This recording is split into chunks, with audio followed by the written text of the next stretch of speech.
Chapter 1. A death at 8:30 a.m. on Monday, March 27, 1995. Giuseppe Onorato was sweeping up the leaves that had blown into the entryway of the building where he worked. He had arrived at 8 o'clock that morning, as he did every weekday, his first task being to swing open the two great wooden doors of the building at Via Palestro 20. The four-story Renaissance-style building housed apartments and offices and stood in one of the most elegant neighborhoods in Milan. Across the street, amid tall cedars and poplars, stretched the clipped lawns and winding paths of the Giardini Pubblici, an oasis of foliage and serenity in a smoggy, fast-paced city. Over the weekend, a warm wind had blown through the city, clearing the ever-present cap of smog and blowing the last dried leaves from the trees. Onorato had found his entryway littered with leaves that morning and hurried to sweep them up before people started coming in and out of the building. His military training had instilled in him a strong sense of order and duty, although it hadn't broken his spirit. 51 years old, he was always neatly dressed and impeccably groomed, his white mustache perfectly trimmed, his remaining hair clipped close. A Sicilian from the town of Casteldaxia, he had come north like so many others looking for work and a new life. Following his retirement from the army in 1980 after 14 years as a non-commissioned officer, Onorato had decided to settle in Milan, where he worked for several years at various odd jobs. He took the doorman's post on Via Palestro in 1989, traveling back and forth on a small motor scooter from the apartment where he lived with his wife in the northwest section of the city. A gentle man with clear blue eyes and a sweet, shy smile, Onorato kept the entryway immaculate.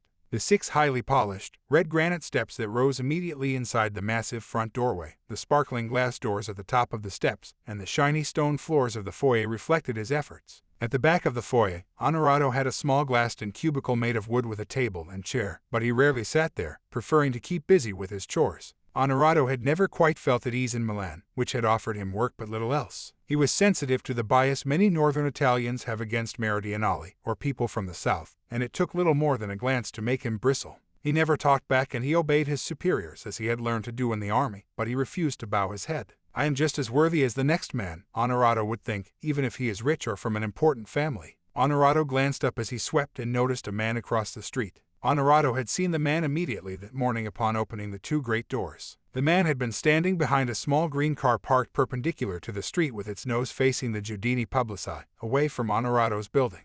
Usually cars lined the curbs of Via Palestro, one of the few streets in downtown Milan that still had free parking. The cars parked at an angle, facing the curb. It was early, and the car was still alone. The license plate caught Onorato's eye because it was hanging so low it almost touched the ground. Onorato wondered what business the man had at that hour. Clean-shaven and well-dressed, the man was wearing a light brown overcoat. He kept looking down the street toward Corso Venezia as though expecting someone. Absently stroking his own balding crown, Onorato noticed with some envy that the man had a full head of dark, wavy hair. Ever since a bomb had gone off up the street in July 1993, he had kept his eyes open. With a blast that shook the city, a car packed with dynamite had exploded, killing 5 people and destroying the Padigliani d'Art Contemporanea, the modern art museum, which collapsed in a rubble of cement, steel girders, and dust. That same evening, another bomb had exploded in Rome, damaging San Giorgio in Velabro, a church in the city's historic center. The bombs were later linked to an earlier explosion in Florence on Via dei Giorgafili that also killed 5 people, wounded 30, and destroyed dozens of pieces of artwork that were stored in the building above the explosion. The bombings were later traced to a Sicilian mafia boss, Salvatore Toto Riina, who had been arrested earlier that year for the 1992 murder of Italy's top mafia prosecutor, Giovanni Falcone. Riina had ordered the bombings of some of Italy's most precious cultural monuments in retaliation for his arrest. He was later convicted for both the Falcone murder and the bombings and was serving 2 life sentences when he died in 2017. The DIGOS, Italy's political police, which has a specific mandate to move against acts of terrorism, had interviewed all the portini, or doormen, in the Via Palestro neighborhood. Onorato had told them he'd seen a suspicious-looking camper parked near one of the gates to the park that day. From then on, he made little notes on a pad he kept in his cubicle to record anything he saw that seemed unusual. "We are the eyes and ears of this neighborhood," Onorato explained to one of his army buddies who often stopped by for coffee. "We know who comes and goes and it's part of our job to observe." Onorato turned and pulled the right-hand door toward him in order to sweep the last few leaves out from behind it. Stepping behind the door, leaving it half closed, he heard quick footsteps on the stairs and a familiar voice call out to him, "Buongiorno." Onorato turned to see Maurizio Gucci, who had offices upstairs on the first floor, sprinting up the entry stairs with his usual energy, his camel coat swinging.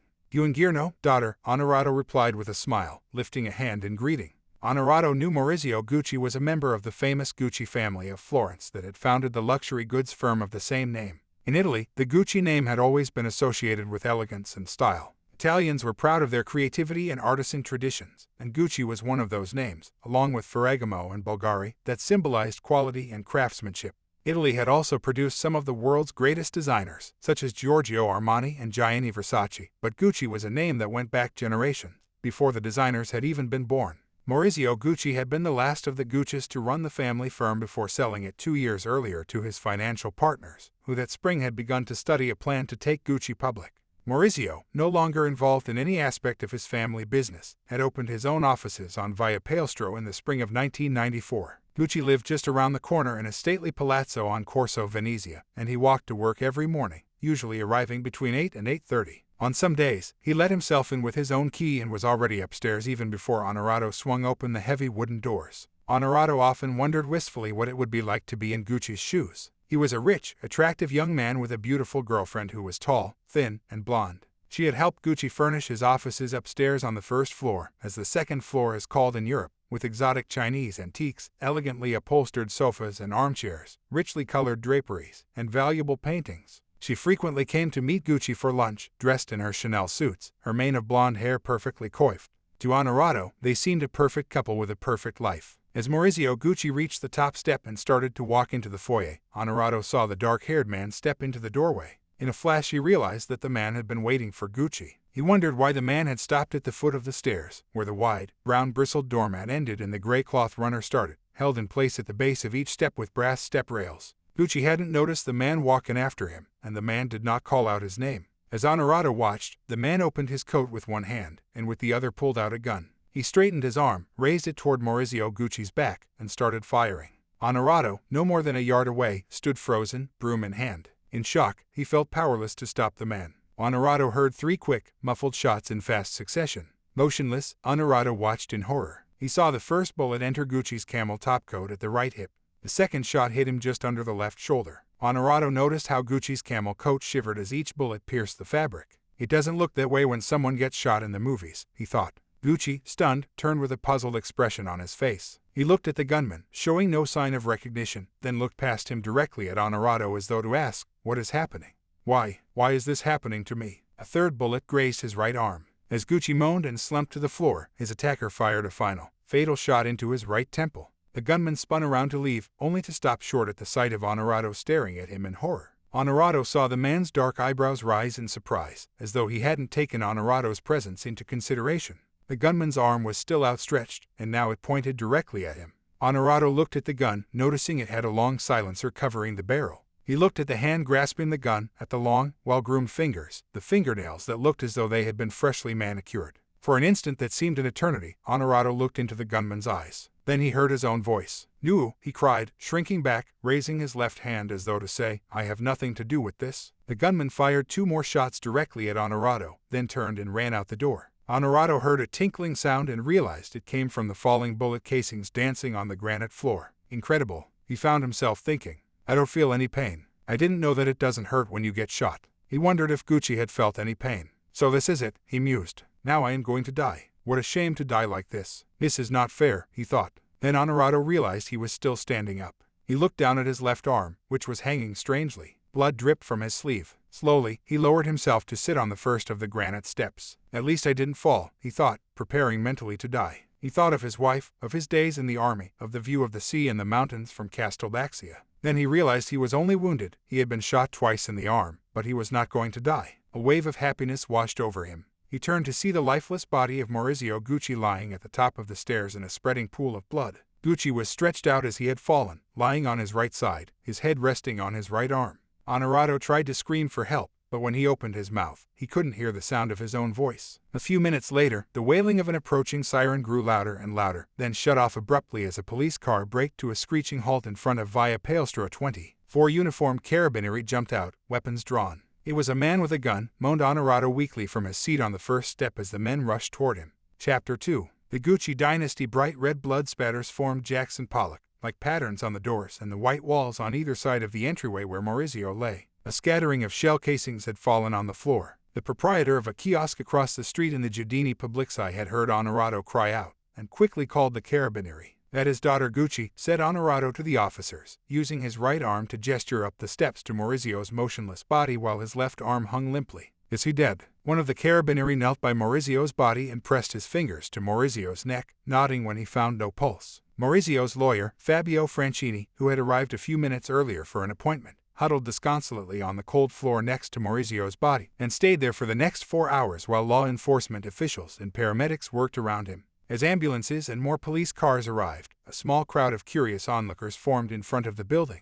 The paramedics attended quickly to Onorato, whisking him away in one of the ambulances just before the homicide squad of the Carabinieri arrived on the scene. Corporal Giancarlo Togliatti, a tall, lanky blonde officer with 12 years' experience in the homicide division, began to examine Maurizio's body. In the past few years, Togliatti's main job had been investigating murders among warring clans of Albanian immigrants who had moved into Milan. This was his first case among the city's elite. It wasn't every day that a leading businessman was gunned down in cold blood in the center of town. "Who is the victim?" asked Togliatti as he bent down. "That's Maurizio Gucci," one of his colleagues told him. Togliatti looked up, smiling quizzically. "Right, and I'm Valentino," he said sardonically, naming the perpetually suntanned, dark-haired Roman fashion designer. He had always associated the Gucci name with the Florentine leather goods house. What was a Gucci doing with an office in Milan? "For me, he was a corpse, just like any other," Togliatti later said. Togliatti gently pulled a cluster of blood-spattered newspaper clippings out of Maurizio's limp hand and removed his watch, a Tiffany, still ticking.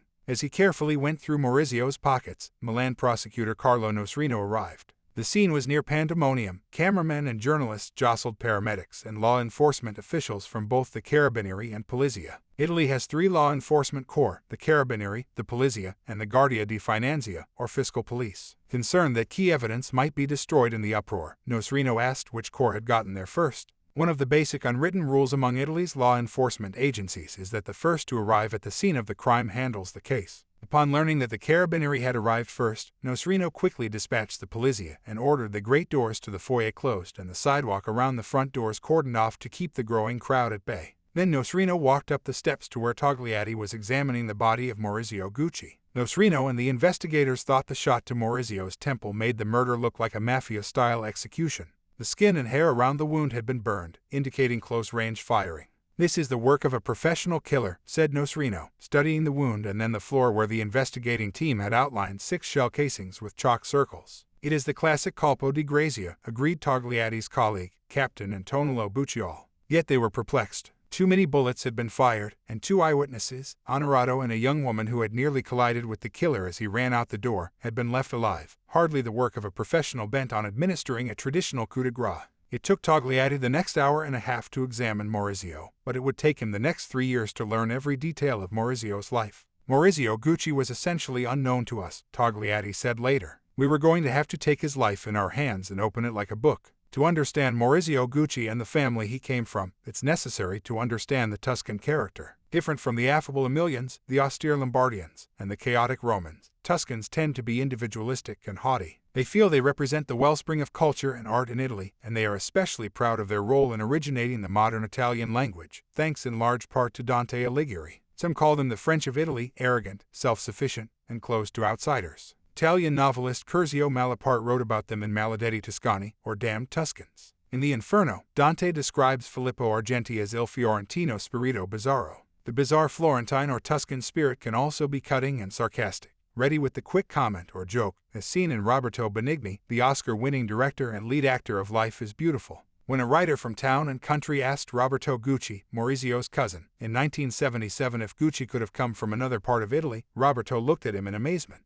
"You might as well ask me if Chianti could come from Lombardy," he roared. "It wouldn't be Chianti any more than Gucci would be Gucci," he bellowed, flinging his arms wide. "How could we not be Florentine if we are what we are?" The rich history of the centuries-old Florentine merchant class pulsed in the Gucci veins. In 1293, the ordinances of justice defined Florence as an independent republic. Until the Medicis took power, the city was governed by Arti, 21 merchant and artisan guilds. The names of these guilds remain today as street names: Via Calzaioli, Via Cardoli, Via Tessitori, Via Tintori, and many more. Gregorio Datti, a Renaissance silk merchant, once wrote, "A Florentine who is not a merchant, who has not traveled through the world, seeing the foreign nations and peoples and then returned to Florence with some wealth, enjoys no esteem whatsoever." To the Florentine merchant, wealth was honorable and carried with it certain obligations, such as financing public buildings, living in a grand palazzo with gorgeous gardens, and sponsoring painters, sculptors, poets, and musicians. This love of beauty and pride in creating beauty has never died despite war, plague, floods, and politics. From Giotto and Michelangelo to the craftsmen in their workshops today, the fruits and flowers of the arts, propagated by merchants, have flourished there. 9 out of 10 Florentines are merchants, and the 10th is a priest, joked Maurizio's uncle, Aldo Gucci. Gucci is as Florentine as Johnny Walker is Scotch, and there's not much that anybody can teach a Florentine about merchandising or craftsmanship, he continued.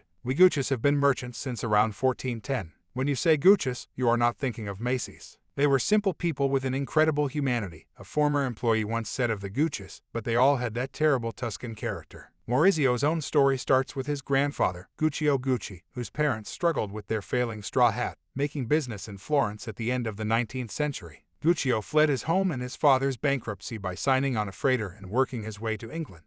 There he found a job at London's famous Savoy Hotel. He must have gaped in amazement at the guests' jewels and fine silks, and at the piles of luggage they brought with them. Trunks, suitcases, hat boxes, and more, all made of leather and embossed with crests and flourishing initials, overtook the lobby of the hotel, a mecca of high society in Victorian England. The guests were rich and famous or wanted to rub shoulders with those who were. Lily Langtry, the mistress of the Prince of Wales, kept a suite for £50 a year where she entertained her guests. The great actor Sir Henry Irving often came to dine in the restaurant, while Sarah Bernhardt claimed that the Savoy had become a second home to her. Guccio's wages were low and the work hard, but he learned fast and the experience would have a profound effect on his life. It didn't take him long to figure out that the people who came to the hotel brought with them possessions that showed their affluence and taste. The key to it all, he realized, lay in the piles of luggage that the bellboys spirited up and down the long carpeted hallways and in and out of the elevators, then called ascending rooms. The leather was something familiar, he knew it from the workshops of his Florentine youth. After he left the Savoy, according to his sons, Guccio found a job with Wagons Litz, the European sleeping car company, and toured Europe by train, serving and observing the wealthy travelers and their entourages of servants and luggage before returning to Florence 4 years later with his savings.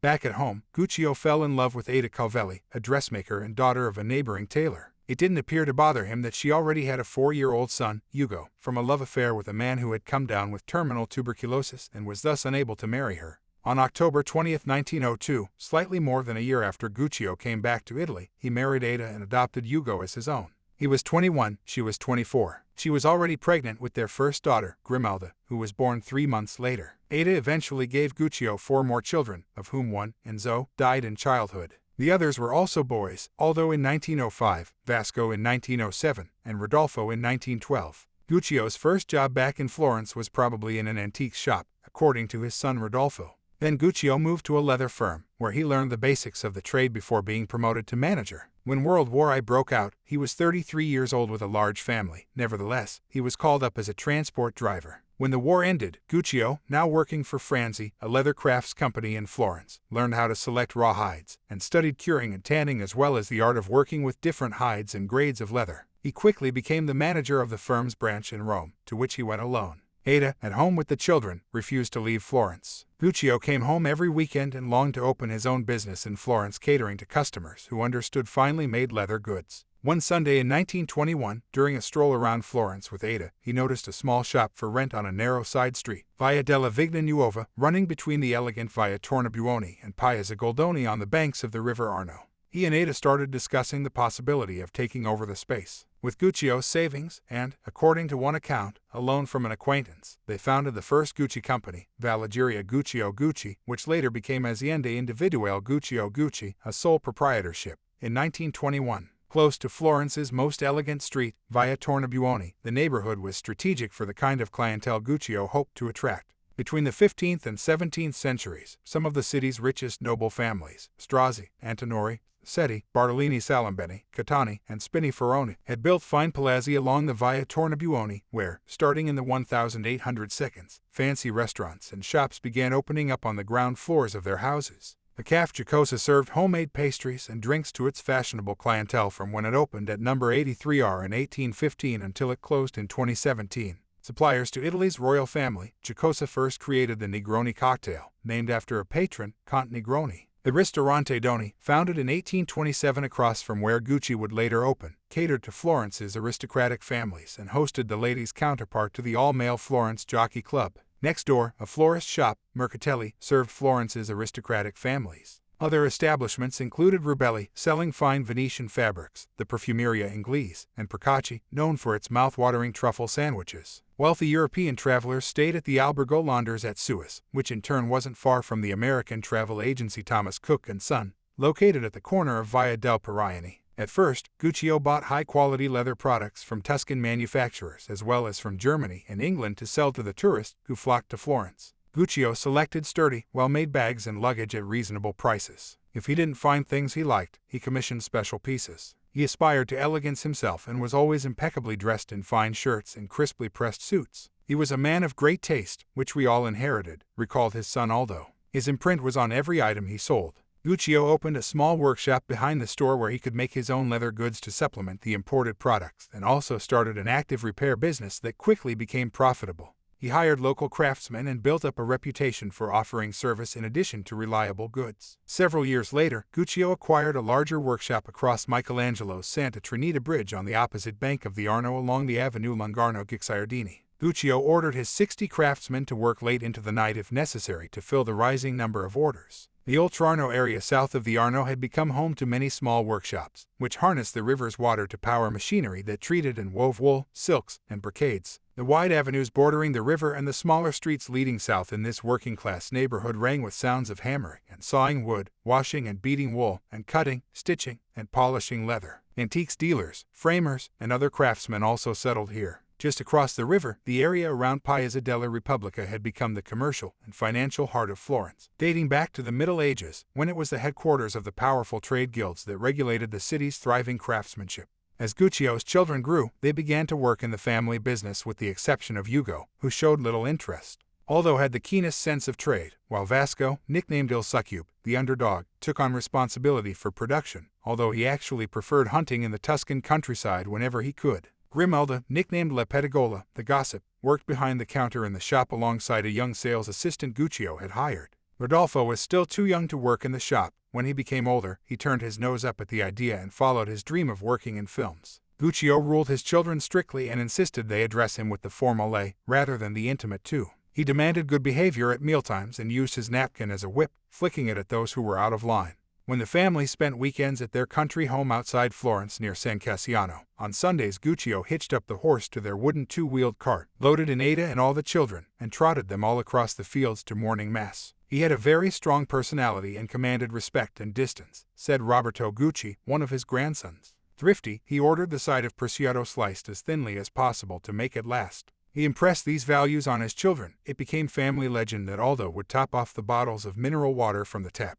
Guccio had his pleasures, too, and one of them was the hearty Tuscan food that Ada served up at the large family table. Perhaps because of the poverty he knew in his youth, Guccio let himself enjoy his later years, and both he and Ada grew stout on her savory home cooking. I will always remember him with his Havana cigar and the seemingly endless gold watch chain that girded his waist, said Roberto. Guccio tried not to distinguish between Ugo and his natural children, but the boy didn't seem to want to fall into the pattern set by his father, brothers, and sister. His large size and tough manner earned him the nickname Il Prepotent, the bully, from his brothers. When Ugo didn't show any interest in helping out in the family shop, Guccio found him a job with one of his wealthy customers, Baron Levi, a successful landowner. Baron Levi employed Ugo as assistant manager of one of his farms on the outskirts of Florence. The situation seemed ideal for the brawny young man. Soon Ugo, who was already married, began boasting about how well he was doing.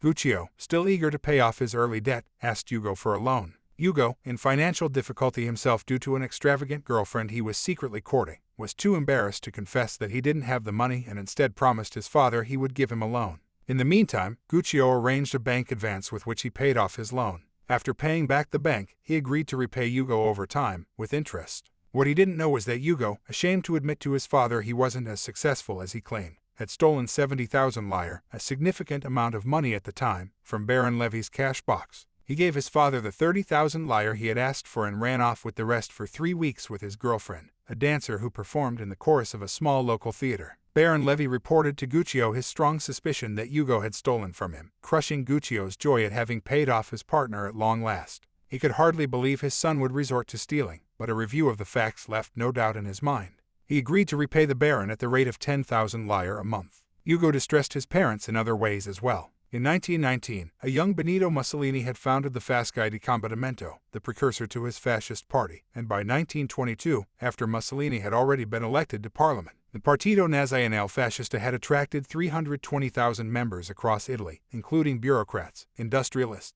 and journalists. Ugo joined up, perhaps in rebellion against Guccio, and became a local official. He then used his power to terrorize the Baron and others in the neighborhood where he had once worked, arriving at all hours with groups of drunken friends, demanding food and drink. Meanwhile, Guccio struggled to make his business successful. In 1924, after 2 years of business, some suppliers who had let Guccio have goods on credit to launch his business were demanding payment.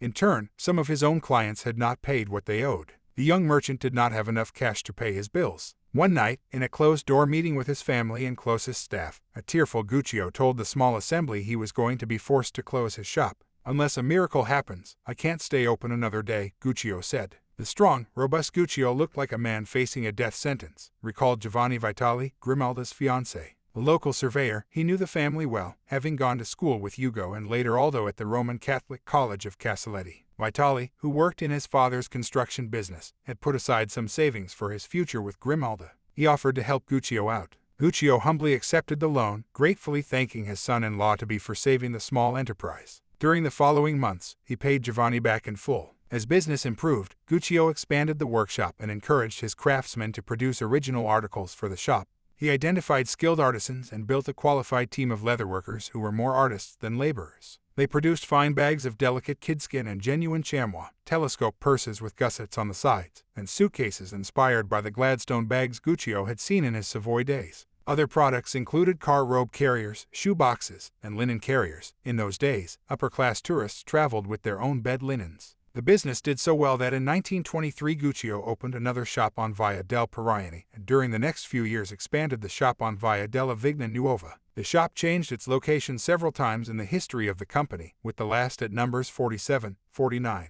Aldo started working in the family business in 1925, at the age of 20, delivering packages with horse and cart to customers staying at the local hotels. He also did simple shop tasks, such as sweeping and tidying, eventually helping with sales and rearranging the merchandise displays. Aldo's knack for mixing work and pleasure was evident from the beginning. In addition to developing salesmanship skills, Aldo adeptly turned his contacts with pretty young female customers into exciting flirtations. An attractive young man with a lean figure, bright blue eyes, chiseled features, and a wide, warm smile, he quickly charmed the young women who stopped in the shop. Guccio appreciated the effect Aldo's captivating manners had on the business, and he closed his eyes to his son's amorous escapades until one of his most prestigious clients, the exiled Princess Irene of Greece, came to the shop one day and asked to speak with him privately. Guccio ushered her into his office. "Your son has been seeing my servant," she reproached him. "This must stop or I shall be forced to send her home. I am responsible for her." Guccio was reluctant to tell Aldo which young women he could or couldn't escort, but he did not want to offend such an important client. He called his son into the office for an explanation. Aldo had first met Alwyn Price, a bright-eyed, red-haired girl from the English countryside, at a reception at the British consulate in Florence. Alwyn had also visited the shop during her rounds for her mistress. Daughter of a carpenter and trained as a dressmaker, she had been eager for the chance to go into service overseas as a lady's maid. She had entranced Aldo with her shy, modest manner, her musical English accent, and her simple ways. He persuaded her to meet him privately and quickly discovered that her quiet demeanor hid an adventurous spirit. They soon became lovers, disappearing into the Tuscan countryside for their amorous retreats. Aldo quickly realized that the relationship with Alwyn was more than a passing flirtation. When Guccio and the princess confronted him, Aldo surprised them both, announcing that he and Alwyn intended to marry. "From now on, Alwyn is no longer your concern," Aldo declared gallantly to the princess. "She is mine and I will take care of her." He didn't tell them that Alwyn was already pregnant. Aldo brought Alwyn home, placing her in the care of his older sister, Grimalda, while continuing to meet her for furtive excursions into the countryside.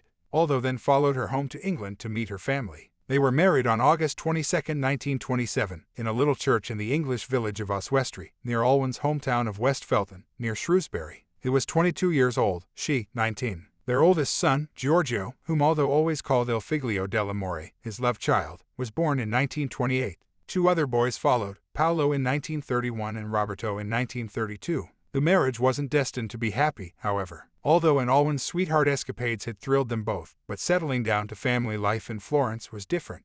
First, the couple had to live with Guccio and Ada, forcing Alwyn to fit into Italian family life and submit to Guccio's strict, commanding style. They all crammed into the elder Gucci's apartment on Piazza Verzea, near the old stone San Frediano entrance to the once walled city. After they moved into their own home on Via Giovanni Prati on the outskirts of Florence, tensions eased for a while. Alwyn dedicated herself entirely to the three boys, while Aldo became more and more involved in the family business. She never learned Italian well, was painfully shy, and had a hard time making friends. As he began to expand his horizons through the business, she grew fiercely possessive and resentful. Aldo loved life, but she put a damper on anything he wanted to do, recalled his older sister, Grimalda. She never let him take her out anywhere, always making the excuse of having to look after the children. It wasn't what he married her for at all. Rodolfo, the youngest son of Guccio and Ada, showed no interest in working in the family business, even after his brothers and sister were already helping behind the counter at their father's shop on Via della Vigna Nuova. Rodolfo had other dreams. He wanted to act in films. "I wasn't born to be a shopkeeper," the young Rodolfo, whom his family called Fafo, protested to his father as the elder Gucci shook his head.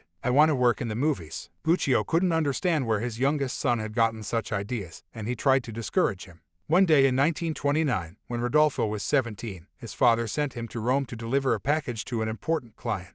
The Italian director Mario Camerini spotted him in the lobby of Rome's Hotel Plaza and invited the handsome young man to do a screen test. Shortly after, a telegram confirming the appointment arrived at the Gucci home in Florence. When Guccio read it, he blew up. "You are out of your mind," he thundered at his son. "The film world is full of nutty people. You might get lucky and have your 5 minutes of fame, but what happens when you are suddenly forgotten and never work again?" Guccio realized that Rodolfo was determined and allowed him to go to Rome to shoot the screen test, which was successful. At the time, the young Rodolfo still wore short pants, as was customary for boys in those days. He had to borrow a pair of long pants from his older brother Aldo for the occasion. Camerini liked Rodolfo and gave him a role in Rodea, one of the masterpieces of early Italian cinema, a dramatic story about two young lovers who decide to commit suicide in a cheap hotel along the railroad tracks. Rodolfo had a sensitive and expressive face, perfect for the stylized cinema of the time. After Rodea, he became best known for his comical roles, in which his contorted expressions and laughable antics reminded viewers of Charlie Chaplin. He used Maurizio d'Ancora as his screen name. None of Rodolfo's later films had quite the same success, although he did have a part in Finalmente solely alongside the young Italian actress Anna Magnani, with whom he is said to have had a love affair. During the shooting of one of his early films, Rodolfo noticed a bubbly blonde actress on the set who played a minor part. Vivacious and unconventionally free-spirited for her time, she was Alessandra Winkler-Hassan, known professionally as Sandra Ravel. Alessandra's German father was a chemical plant worker. Her mother was from the Ratti family near Lugano on the northern bank of Lake Lugano in the Italian-speaking region of Switzerland.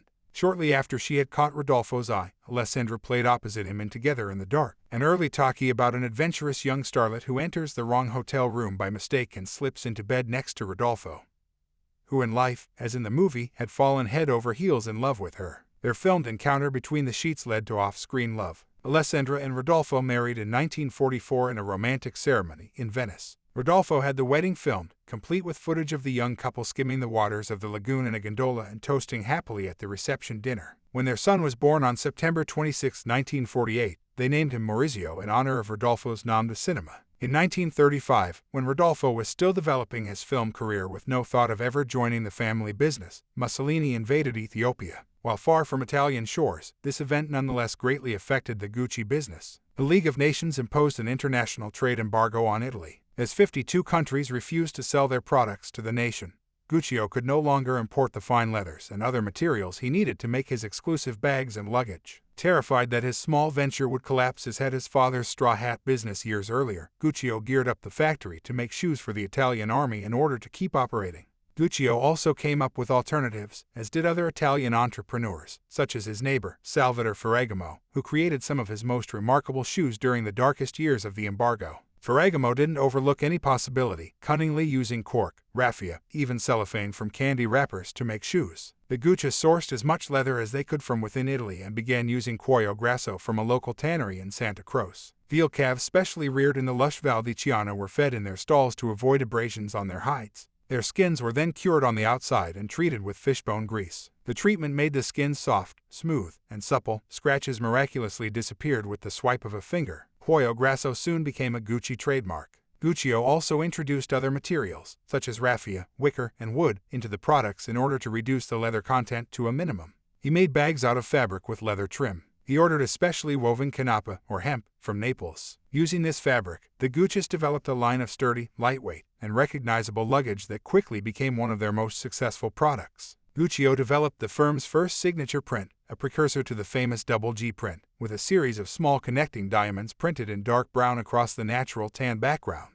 The print looked the same any way one turned the fabric. Guccio had also begun to make other items besides the bags and luggage that were the core of his business. He discovered that smaller leather accessories such as belts and wallets generated a nice income by bringing into his shop people who weren't looking for large items. In the same period, Aldo traveled around Italy and parts of Europe to test interest in the business. The positive response he met first in Rome, then in France, Switzerland, and England, convinced him that having a shop only in Florence limited Gucci's potential. If so many customers were coming to Gucci, why not take Gucci to them? He tried to persuade his father to open shops in other cities. Guccio would have none of it. What about the risk? Think of the enormous investment. Where are we going to get the money? Go to the bank and ask them if they will finance you. During their family battles, Guccio shot down Aldo's every idea, but behind his back he went to their bankers and told them that he backed Aldo's plans. Aldo finally got his way. On September 1, 1938, just 12 months before the outbreak of World War II, Gucci opened its doors in Rome on the elegant Via Condotti at number 21 in a historical building called Palazzo Negri. At that time, the only other names on Via Condotti were the exclusive jeweler Bulgari and a maker of fine shirts, Enrico Cucci, whose clients included Winston Churchill, Charles de Gaulle, and the Italian royal family, the House of Savoy.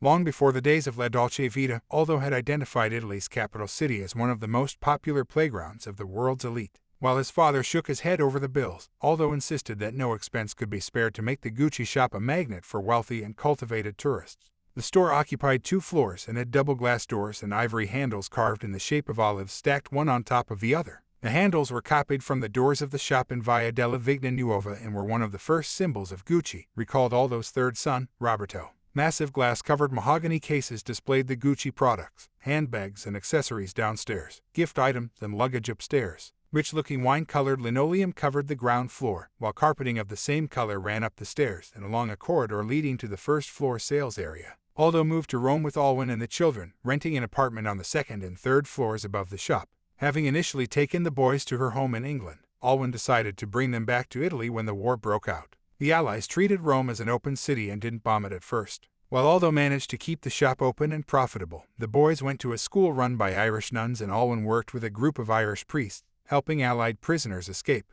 In the final weeks, however, Allied planes began bombing railway yards on the outskirts of the city. Aldo moved Alwyn and the boys out into the country but was forced to return to Rome when city administrators ordered shopkeepers to keep their doors open for business. During the war, the Gucci family scattered. Ugo, who had participated in the fascists' march on Rome in 1922, became a fascist administrator in Tuscany. Rodolfo signed up with the Armed Forces Entertainment Unit and moved with the troops, playing the comedy roles of his early silent films and talkies, while Vasco, after a short period of military service, had been allowed to return to the factory in Florence, where he oversaw shoe production for the war effort.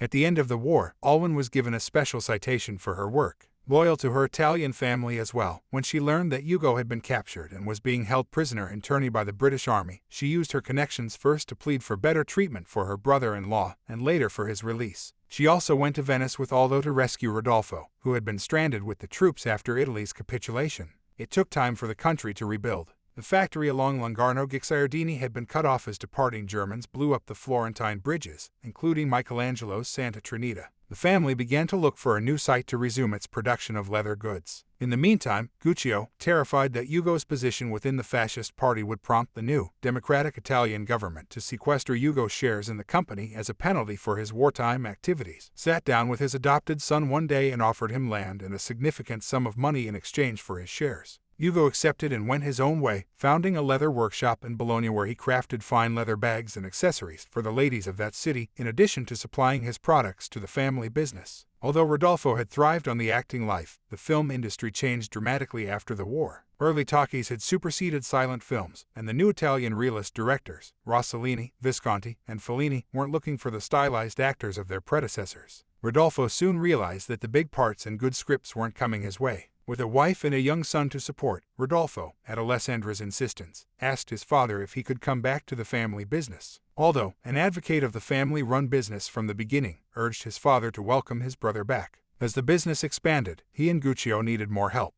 Guccio initially put Rodolfo to work in the Via del Pariani store. Rodolfo proved an instant success with the ladies, who were thrilled to discover such a gracious and handsome salesman in the Gucci shop. "But aren't you Maurizio d'Ancora? You look just like him," some of the boldest customers would ask him curiously. "No, madam, my name is Rodolfo Gucci," he would answer with a gallant bow and a delighted twinkle in his eye. For a year, Guccio observed his son and was pleased with his work. Dedicated, determined, and attentive to the problems of the business, Rodolfo proved his reliability. In 1951, Guccio invited the young couple to move to Milan to manage the new Gucci store on Via Monte Napoleone, running between Via Alessandro Manzoni and Corso Mattiati in downtown Milan. Via Monte Napoleone was Milan's principal shopping avenue, lined with fine jewelers, tailors, and leather makers, among other establishments, putting it on a level with Via Tornabuoni in Florence or Via Condotti in Rome. The new shop also began to cater to Milan's literary and artistic crowd, which gathered just around the corner at the Trattoria Bagutta, a popular meeting place. Meanwhile, all those gamble on opening in Rome was paying off. American and British troops who were there after the war bought up Gucci's handcrafted leather bags, belts, and wallets, which were just the kind of souvenirs they were looking for. Particularly successful were suitcases called suitors, covered with the Gucci canapa and fitted inside with hangers and used by American and British officers to transport their uniforms.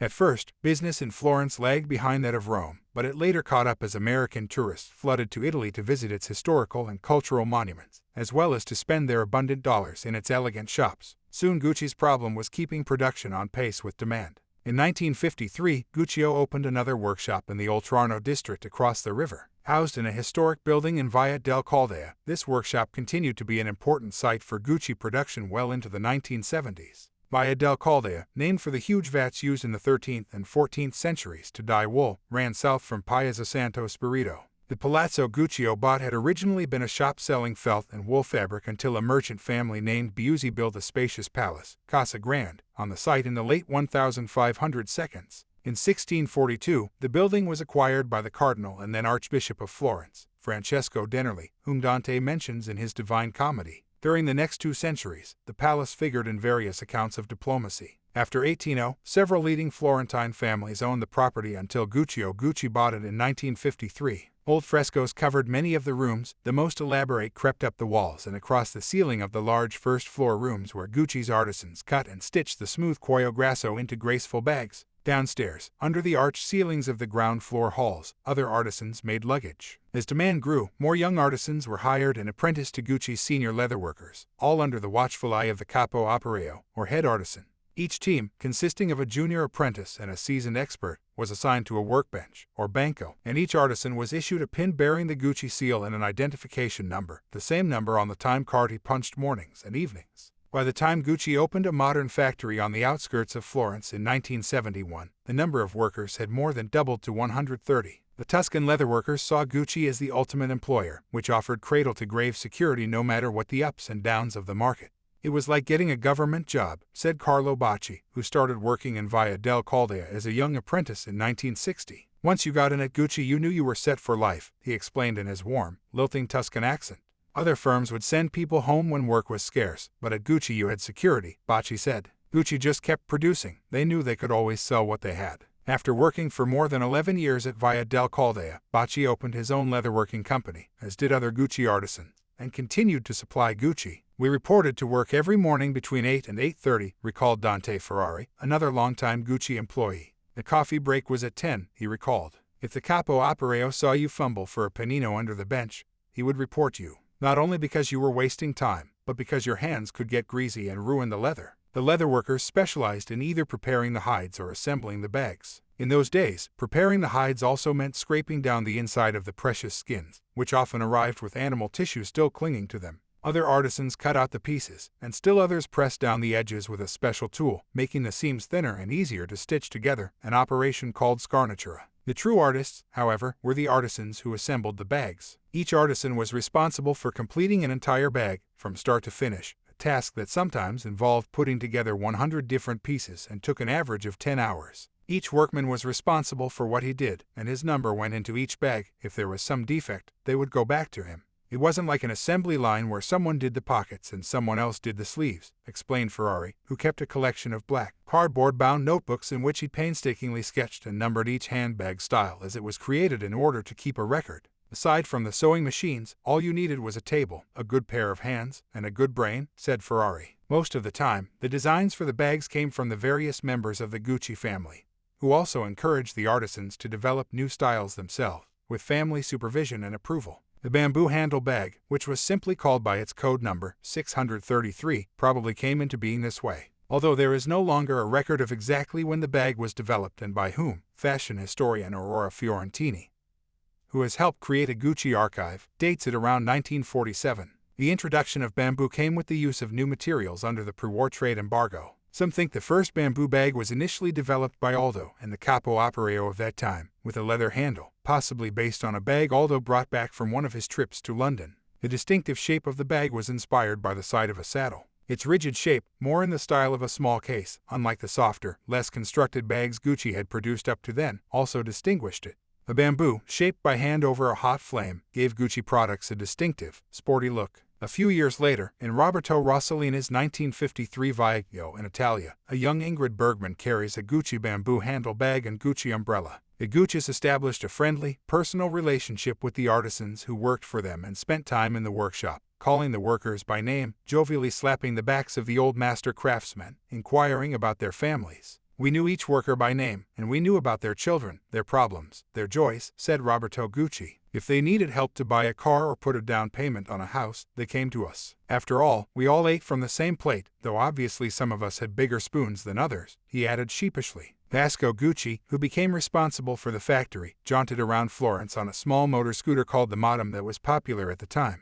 The workers in Via del Caldea knew when he was coming as the buzz and sputter of his scooter bounced off the buildings closely facing each other in the narrow street. Uffa, eccolo arrivato, we used to say, recalled Ferrari. Vasco was like a psychologist, he could really sense if you were interested in what you were doing or not.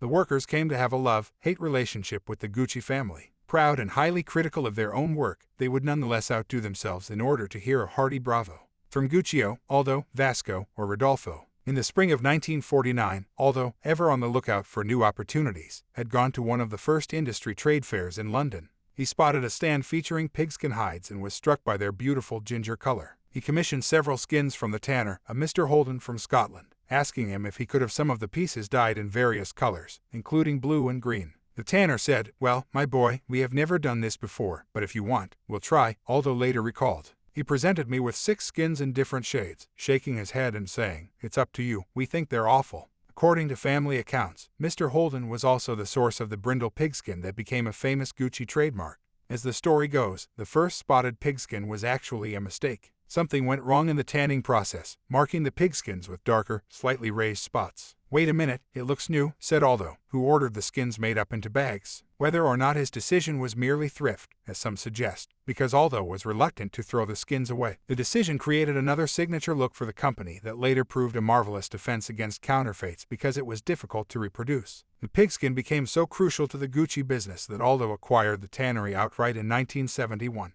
The post-war years marked Aldo's rise within the Gucci business and the emergence of the ingenious marketing that made the Gucci name known worldwide. Guccio, growing older, wanted to consolidate the business in Florence. Reluctant to put all they had achieved at risk with all those far-reaching plans, he challenged his son's ideas. Puffing irritably on his Havana cigar, Guccio would reach theatrically into his left pants pocket. He kept his pocket watch in the right one and pull out an empty hand. "Do you have the money? If you have the money you can do what you want," he would say. Nonetheless, Guccio privately acknowledged Aldo's flair for the business. The Rome store flourished. Hollywood stars frolicked in the capital city, as portrayed in La Dolce Vita. The stars gave Gucci a new cachet, attracting still other customers. Slowly Guccio let Aldo have his way. While they still argued heatedly over Aldo's ideas about expansion, privately Guccio backed him, again going to the banks to support his son's plans. Meanwhile, Aldo began to look abroad to New York, London, and Paris. Why wait for their customers to come to them? He reasoned. Why not go to them? He didn't seem to worry about where the money for his schemes would come from. Despite Guccio's reservation, Aldo had faith his ideas would pay for themselves. With his innate sense of marketing, Aldo picked up on his father's dedication to quality, and coined the motto "Quality is remembered long after price is forgotten," which he had embossed in gold letters on pigskin plaques and displayed strategically around the stores. Aldo also promoted a Gucci concept, a harmony of styles and colors that would unify their products and identify the Gucci name. The world of stables and horses became a rich source of ideas for Gucci products. The double stitching used in saddle making, The green and red webbing from girth straps and hardware shaped like link stirrups and horse bits became Gucci trademarks. Soon all those marketing geniuses began spinning the myth that the Guccis had been noble saddle makers to medieval courts, a fitting image for the elite clientele to which the Guccis were catering. Saddle tack and riding accessories displayed in the stores enriched the saddle-making legend, and some items were even sold. The myth lived on. For years, members of the Gucci family and former employees claimed that the Guccis were saddlers long ago. "I want the truth to come out," Grimalda told a journalist in 1987. "We were never saddle makers. The Guccis come from a family in the San Miniato district of Florence," she said. According to a history of Florentine families, the Guccis of San Miniato were active as early as 1224 as lawyers and notaries, although this story is likely to have been embellished later, according to historian Fiorentini. The family crest featured a blue wheel and a rose on a gold banner floating above vertical red, blue, and silver stripes. Roberto spent a fortune in heraldic research and worked the rose and the wheel, said to symbolize poetry and leadership, into the company logo. The original logo featured a bellboy carrying a suitcase in one hand and a soft traveling bag in the other. As Gucci gained success, a knight in armor replaced the humble porter. By the early 1950s, a Gucci bag or suitcase established its owner as someone with refined style and taste. Princess Elizabeth, soon to become the Queen of the United Kingdom, visited the Gucci shop in Florence, as did Eleanor Roosevelt, Elizabeth Taylor, Grace Kelly, and Jacqueline Bouvier, soon to marry John F. Kennedy. Many of Rodolfo's movie star connections from his acting days became customers, including Bette Davis, Katharine Hepburn, Sophia Loren, and Anna Magnani. In the years after World War II, Italy became a center for fine-quality luxury goods, handcrafted leather shoes, handbags, and fine gold jewelry, recalled retail veteran Joan Kaner, senior vice president and fashion director at Neiman Marcus. Gucci was one of the first status labels to come out of Europe. After so many years of not having things, people really wanted to show off. That's when I first became aware of the Gucci name. People felt with Gucci they were really getting quality for the money. At the same time, the first Italian apparel designers gained recognition. A young Florentine nobleman, Giovanni Battista Giorgini, who had opened a buying office for American department stores in 1923 and toward the end of the war managed an Allied Forces gift shop, organized a fashion show in his own home in February 1951. He timed the event to follow the Paris couture shows and invited leading fashion journalists and buyers from American department stores such as Bergdorf Goodman, B. Altman & Co., and I. Magnin. The journalists raved over the stylish yet wearable designs, and the buyers cabled home for more funds. Giorgina's showings evolved into Italy's first pret-a-porter fashion shows, where names such as Emilio Pucci, Capucci, Galazzini, Valentino, Lancetti, Milascon, Crizia, and others debuted under the gleaming chandeliers of the Sala Bianca in Palazzo Pitti.